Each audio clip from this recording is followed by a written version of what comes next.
for that Belenski. so fast. A couple weeks ago, I inquired about the sign I wanted to put up, and I did get an email from Mr. Johnson, said I don't need a permit.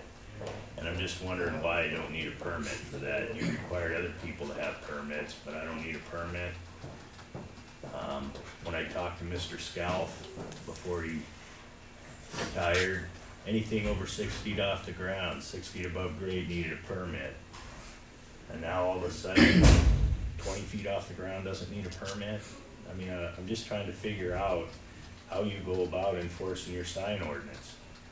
In your enforcement actions, you got an enforcement action against Courtesy Ford when they were still in business. They had an inflatable dummy. That's what the enforcement sheet says, and the only thing in that file is a copy of the sign code. Doesn't show what part of the sign code they violated. There's no picture of what the inflatable dummy was. It looks like somebody just didn't like inflatable dummies, so they told them they couldn't have an inflatable dummy.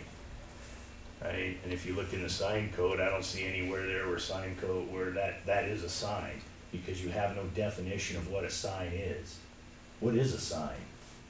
What is a billboard? You have all these terms in there, but you have no definitions about what they are. So, as you know, I've sent a picture of mine to Mr. Alvarez, my 9-foot inflatable Grinch that I put up at Christmas that I haven't put up last year because I don't know whether it's legal or not to do that. And nobody seems to be able to give me a definition or any kind of information as to why Courtesy Ford, what was wrong with their inflatable dummy? What is the problem? I mean, you people don't seem to grasp the fact that people have rights. Correct, Mr. Sullivan? Do I have any rights? Of course I do. But you don't seem to want to recognize that. I've sent you guys emails about that. Mr. Scalf tells me 6 feet above grade needs a permit. There's nothing in the sign code that says 6 feet above grade needs a permit. That's something that DCD apparently and Mr. Scalf came up with.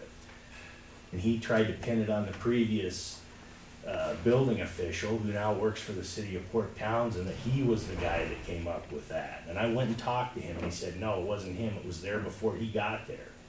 So you people sit here and you violate people's rights, and look at that, can't even get Johnson and Austin to even look at me while I'm talking. Yeah, no, par for the course.